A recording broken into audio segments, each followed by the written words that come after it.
você odeia os homossexuais? É mentira, eu não odeio ninguém, não há quem eu não ame. Eu odeio o pecado, mas eu amo o pecador. Sempre achei interessante e curioso esse discurso, porque se Deus é onipotente e onisciente, então ele sabe que o pecador e o pecado são indissociáveis, porque o ato nasce do ser. Amar um e odiar o outro é uma tentativa teológica de conciliar o inconciliável.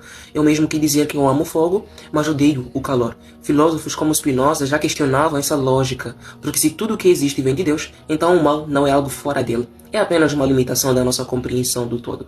A afirmação de que Deus ama o pecador, mas odeia o pecado, embora popular, torna-se problemática quando usada como se houvesse uma separação real entre o agente moral e o ato cometido.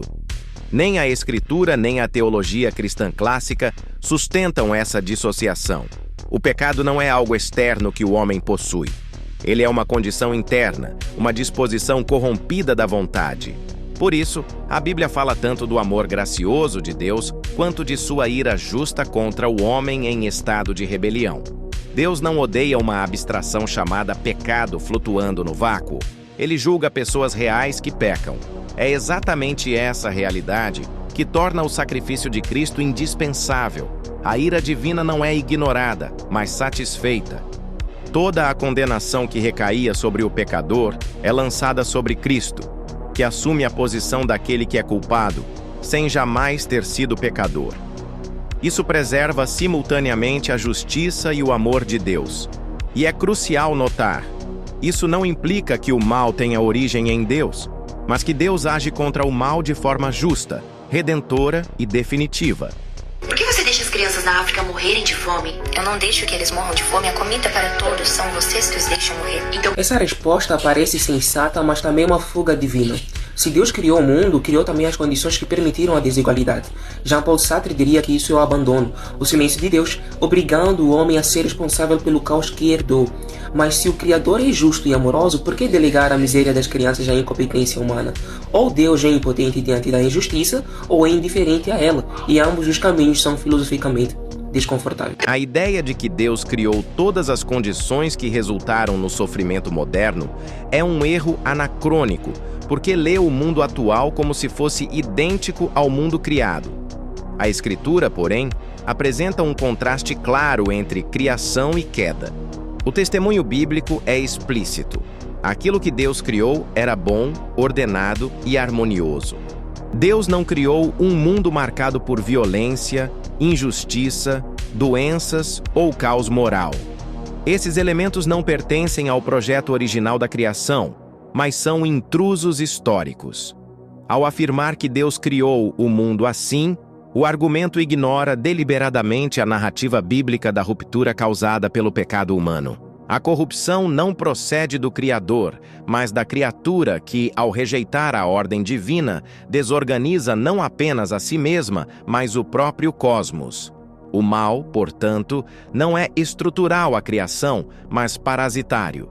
Ele depende de algo bom para existir e se manifestar. por que você fez o câncer? Eu não fiz o câncer, filha, por conta do pecado. Vocês vivem em uma geração doente, se assim posso dizer. Essa resposta revela uma visão moralista do sofrimento típica de eras pré-científicas, porque hoje a biologia moderna explica o câncer como mutações celulares e não como castigo espiritual.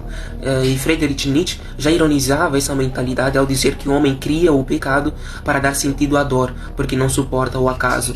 O câncer não é punição, é apenas parte da imperfeição natural do universo. Um cosmos que evolui, erra e se refaz. A teologia cristã nunca tratou a doença como um castigo divino automático, direto e individual. Embora existam exceções pontuais nas Escrituras com finalidade pedagógica ou escatológica, a regra geral é que a doença é consequência da condição caída da humanidade, não de pecados específicos. O corpo humano, sujeito à morte, degeneração e falhas biológicas, reflete uma criação que já não opera em seu estado ideal. A explicação científica descreve os processos físicos e biológicos da enfermidade, mas não responde à pergunta mais profunda: por que a própria natureza é vulnerável à desordem? A teologia responde afirmando que o pecado afetou não apenas a moral humana, mas toda a criação. O universo, que deveria ser plenamente ordenado, agora geme sob a marca da imperfeição. Assim, A biologia não nega a teologia, ela a pressupõe. O sofrimento físico é sinal de um mundo que aguarda redenção, não prova de um Deus cruel. Por que você não acaba com o mal? Porque eu teria que destruir você. Nunca fez algo mal? Não minta. Essa é a confissão mais honesta de todas. Se o mal habita o homem e o homem é criação divina, então o mal também nasce de Deus. É o paradoxo que já atormentava Epicuro há mais de 2000 anos. Se Deus quer impedir o mal, mas não pode, não é onipotente. Se pode, mas não quer, não é benevolente. E se pode e quer, por que o mal existe? Talvez o problema nunca tenha sido Deus, mas a imagem moral que projetamos sobre ele. Afinal de contas, essas respostas dizem menos sobre o divino e mais sobre nós, sobre a nossa necessidade de justificar o absurdo, de transformar tragédias naturais em castigos morais. Talvez o verdadeiro silêncio de Deus seja a resposta mais sincera de todas. O chamado paradoxo de Epicuro não é uma objeção nova, nem inédita, nem ignorada pela tradição cristã. Desde os primeiros séculos, filósofos e teólogos cristãos lidaram seriamente com essa questão. Agostinho de Hipona oferece uma das respostas mais consistentes ao afirmar que o mal não possui existência própria.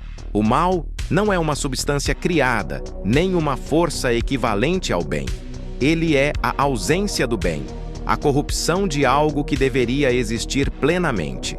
Assim como a escuridão não é uma entidade positiva, mas a falta de luz, o mal é a falta da ordem, da bondade e da plenitude que procedem de Deus.